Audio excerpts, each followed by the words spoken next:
अगर वाकई किसी दे अंदर रब दी तड़प पैदा हुई है ते जिवें हुण मैं इत्थों रेलवे स्टेशन जाना होवे ते मैनूं रस्ते दा ना पता होवे ते मैं किसी कोल पुछां बई मैनूं रस्ता दस, वो मैनूं दसदा है। पर मैं उसदे कोल पहले ये नहीं पुछदा तू हिंदू है कि नहीं, हिंदू है तां मैं पुछांगा उंज नहीं, सिख है तां मैं पुछांगा उंज नहीं, मुसलमान है तां मैं पुछांगा उंज नहीं। जमीन दे उत्ते जिहड़े रस्ते ने ते जमीन दे उत्ते बणे अस्थानां नूं जांदे ने, ये रस्ता ते असीं किसी कोल भी पुछ सकदे हां, पर जद परमात्मा दा रस्ता पुछना होवे बड़े संकीर्ण हो जांदे, बड़े छोटे दिमाग। और ये छोटा दिमाग ये नहीं किसी एक संप्रदाय दे च सारियां च रज के ज्ञानी कल्याण सिंह जी बैठे ने, एक चंगे मन्ने पर मन्ने धनाड़ मुसलमान तो मेरे को आए, कहने लगे असी तुहाडी कथा मस्जिद विच करानी है, करोगे? मैं कहा आपां करांगे ते ज्ञानी कल्याण सिंह कीर्तन भी करनगे, ये नाल सन मेरे उदों हुण भी ठीक ने, गुरु दी मेहर है, जरा शरीर बहुत ठीक से इन्हां दा नाल साथी सन। कहने लगे ठीक है आपां कीर्तन करांगे, कवाली टाइप दा कीर्तन करांगे, गुरु दे शब्द कवाली च गावांगे, संगीत दे बड़े माहिर बड़ियां वड्डियां गड्डियां उन्हां दी आईयां सानू लैण वास्ते बड़ी शानो शौकत नाल, क्योंकि चोटी दा धनाड़ बंदा पहुंचे। मस्जिद दे बाहर पंडाल लाया दूरी ते, मैं कहा तुसीं ते कहा सी मस्जिद विच कथा करनी है, मस्जिद विच कीर्तन करना है, इन्हां पंडालां च असीं करदे ही रहंदे। कहने लगे मस्कीन जी क्या करें, हमारे जो मजहबी रहबार है ना वो साहिबान नहीं माने, मैं मजबूर हूं, नहीं माने, मस्जिद में नहीं हो सकती, बाहर हो सकती। रब दी गल जे मस्जिद विच नहीं हो सकती, परमात्मा दी गल जे मस्जिद विच नहीं हो सकती तो किधरे शराब खाने च होवेगी, किथे होवेगी, केड़ी जगह ते होवेगी? या ते सिद्ध करो गुरु नानक ने गल शैतान दी कीती है, भगवान दी नहीं, सारी खसम दी बाणी, खसम दी गल, परमात्मा दी गल, ते जे परमात्मा दी गल मस्जिद विच नहीं हो सकती फिर किथे होवेगी, फिर केड़ी जगह ते होवेगी? एक मैं उदाहरण देना, इन्हां ने भी कीर्तन बाहर ही कीता, आपां कथा बाहर ही कीती, इस चक्कर च ना पैना। जो मनोदशा मनुख दी हजारां साल पहले सी अज भी होई है, कोई फर्क मनुख दे कोई फर्क नहीं पिया, कुछ भी फर्क नहीं पिया, ना उहदे काम दे च, ना उहदे क्रोध दे च, ना उहदे लोभ दे च, ना उहदे हंकार दे च, ना उहदे मोह दे च, जिवें हजारां साल पहले जीवदा सी उसे तरह जीवदा है। कपड़े जरा बदल गए ने, मकान बदल गए ने, खान पान बदल गया है, मनुख ओही है, ओही लो, ओही करो, ओही लो, ओही हंकार। मकान बदले ये मनुख नहीं बदले, खान पान बदले ये मनुख नहीं बदले, इहदे कपड़े बदल गए ने, मनुख नहीं बदलिया, ओही दा ओही है। बल्कि कुछ ते कहने उन्हां नालों भी खराब हो गए, इतने कत्ल पहले नहीं होंदे सन जितने हुण होंदे, इतनी लुटमार पहले नहीं होंदी सी जितनी हुण होंदी है। इस वास्ते सच्चाई खो गई है, बदकिस्मती है। धर्म मंदिरां दे च भी, धार्मिक सतनां दे च भी धर्म दी पूरी गल नहीं है। परमात्मा दे कोल जाना है साडी याद ने, इस तरह दी परमात्मा नूं खोजना है, की खोजना है? समझ दे च आ जाए, समझ दी खोज, अपनी समझ दी खोज, परमात्मा दी खोज है, अपनी याद दा परमात्मा तक चले जाना, परमात्मा दे कोल जाना है। उन्हीं दे गल पकड़दे चाहिए। हे प्रभु तैनू याद करन बैठना, प्रभुता याद आउंदी है, धन याद आउंदा है, कारोबार याद आउंदा है, बिल्कुल ठीक है। अब तो याद रफ्तगां की भी पहुंच नहीं, दोस्तों ने कितनी दूर बसाई है बस्तियां, ऐ मेरे दोस्त तेरी बस्ती इतनी दूर है, मेरी याद नहीं पहुंच रही, याद नहीं पहुंचती, इस करके दूरिये नित्य व्यापक है। अपनी समझ दी खोज, परमात्मा दी खोज है,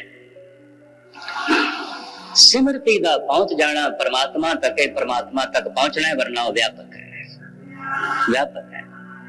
पर उपरोक्त जिहड़े शब्द कहे जाते हैं परमात्मा दे कोल जाना है, इनू मोटे रूप विच ना लेना। परमात्मा दी खोज करनी है, इनू किधरे बैरोने रूप विच ना लेना। व्यापक है, अपनी समझ दी खोज परमात्मा दी खोज है। हर पर्यो स्वामी के द्यारे दीजे बुद्ध विवेक, सामत देव दयाल प्रभ जित तुम्हें हराम। अपनी मत दी खोज, अपनी समझ दी खोज परमात्मा दी खोज है।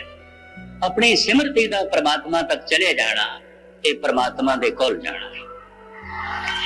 जिहड़े खोजी ने और 10 दिशावां दे खोजदे ने, हर जगह खोजदे, खोज खोज के जो उन्होंने मिलता है बिरहा, विछोड़ा। ते विछोड़े दा कम है तड़पाना ते रुलाना। रोंदा है संसार भी परिवार दे विछोड़े च, कारोबार दे विछोड़े च, धन संपदा दे विछोड़े च। कौन नहीं रोंदा? सब रोंदे। बादी रोवे नाए भतार, नानक दुखिया सब संसार। सारे ही रोंदे, सब रोंदे। सुकरात ते कहंदा है, मेरा अनुभव कहंदा इंज लिखदा है कि 7 समुद्रां दे च भी इतना पानी नहीं है जितना पानी अज तक मनुख दी अखां चों वग चुके हैं। वो इंज कहंदा है, इन्हां अरबां खरबां सालां दे च मनुख जितना रोया है, जितना रोया है, कहंदा है दे सामने ते 7 सागर भी कुछ भी नहीं। कौन नहीं रोंदा? रोंदे ने परिवार दे विछोड़े च, रोंदे ने कारोबार दे विछोड़े च, रोंदे ने धन संपदा दे विछोड़े च। ते रोना टूटा हिरदे नूं बोझल करदा है, तन मन नूं रोगी करदा है। जिस दिन सत्संग करदियां करदियां प्रभाव अदृश्य दा पै गया, अदृश्य दा प्रभाव पैगा गुणां नूं सुन सुन के। बड़ा दयालु है, निर्वैर है, समदृष्ट है, तो अथाह ज्ञान दा खजाना है, तो शक्ति दा सोमा है, वो सुहप्पण दा केंद्र है, वो प्यार दी मूर्ति है। इस तरह दे गुण सुनदियां सुनदियां जिहड़ा उस अदृश्य तो प्रभावित हो गया ते पहचान की होवेगी, ਉਹਦੇ ਅੰਦਰ ਬਿਰਹਾ ਪੈਦਾ ਹੋ ਜਾਏ। ਇਹ ਚਾਹੀਦਾ ਹੁਣ, ਇਹ ਮੈਨੂੰ ਚਾਹੀਦਾ। ਇਹਨੂੰ ਕਹਿੰਦੇ ਨੇ ਬਿਰਹਾ, ਵਿਛੋੜਾ। ਇਹ ਵਿਛੋੜਾ ਤੜਪਾਏਗਾ, ਰੁਲਾਏਗਾ। मैं बयान कर चुके हैं, पर सामने आ गए ने नंद लाल। आनंदपुर साहब की गल है, अद्धी रात का वक्त ते मसिया दी रात। धन गुरु गोबिंद सिंह जी महाराज उस अद्धी रात नूं, मसिया दी रात नूं चहल कदमी कर रहे ने, अपने अनुभव की दुनिया च खोए हुए, अपने ख्यालों की दुनिया च खोए, चहल कदमी कर रहे। ਕੰਨਾਂ ਦੇ ਚ ਹੌਕਿਆਂ ਦੀ ਆਵਾਜ਼ ਪਈ ਤੇ ਇੱਕਦਮ ਸਤਿਗੁਰੂ ਦੰਗ ਰਹਿ ਗਏ ਹੈ। ਇਸ ਵਕਤ ਹੌਕੇ और बड़ी गहराई चो निकलते हैं, हौके विछोड़े चो निकलते हैं, नहीं निकलते। कुछ बिछड़े है, कुछ चला गया है, जो चाहिदा सी ते जिस नाल बड़ा प्यार से नहीं रहा।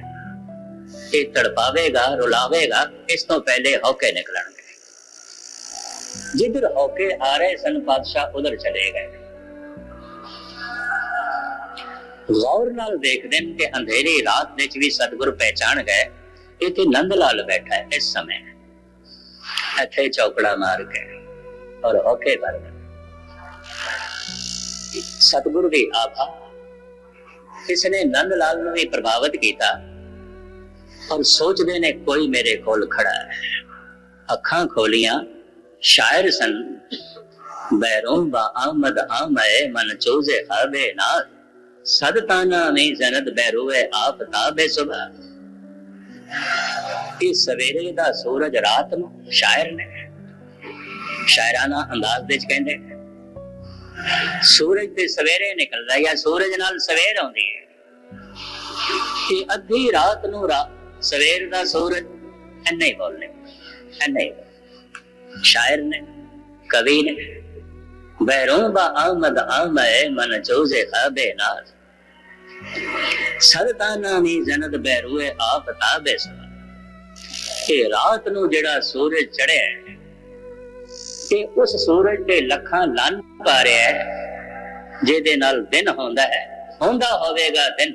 ਨੰਦ ਲਾਲ ਕਹਿੰਦੇ ਨੇ ਮੇਰੀ ਜ਼ਿੰਦਗੀ ਦੀ ਰਾਤ ਨੂੰ ਕਦੀ ਉਹ ਦਿਨ ਵਿੱਚ ਨਹੀਂ ਬਦਲ ਸਕੇ, ਰਾਤ ਹੀ ਬਣੀ ਰਹੀ, ਮੇਰੇ ਅੰਦਰ ਤੇ ਅੰਧੇਰਾ ਬਣਿਆ ਹੈ। ਇਹ ਸੂਰਜ ਉਸ ਸੂਰਜ ਨੂੰ ਲੱਖਾਂ ਲਾਨਤਾਂ ਪਾਉਂਦਾ ਹੈ। ਸਦ ਤਾਨਾ ਨਹੀਂ ਜਨਤ ਬਹਿਰੂਏ ਆਫਤਾਬੇ ਸੁਬਾ, ਰਾਤ ਨੂੰ ਸੂਰਜ। ਖੜੇ ਹੋ ਗਏ ਨੰਦ ਲਾਲ ਹੱਥ ਜੋੜ ਕੇ ਸਜਦਾ ਕਰਕੇ।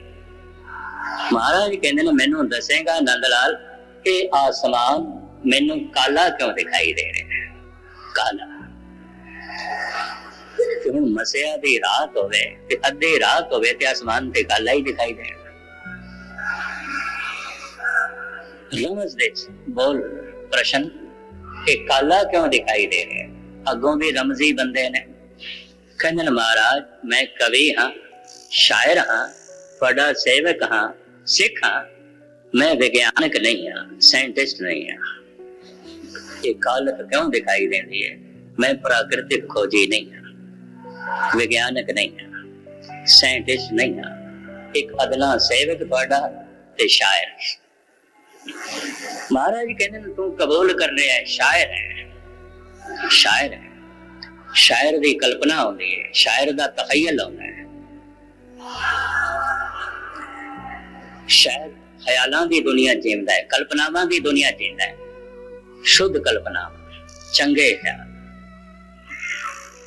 ਚਲ ਤੂੰ ਆਪਣੇ ਤਖਯਲ ਨਾਲ ਦੱਸ ਆਸਮਾਨ ਕਾਲਾ ਕਿਉਂ ਦਿਖਾਈ ਦੇ ਰਿਹਾ ਮੈਨੂੰ? ਸ਼ਾਇਰ ਤੇ ਹੈ, ਤੂੰ ਕਬੂਲ ਕਰ ਲਿਆ, ਕਵੀ ਤੇ ਹੈ, तेरी कल्पना की आखदी है, तेरा तखयल की आखदा है।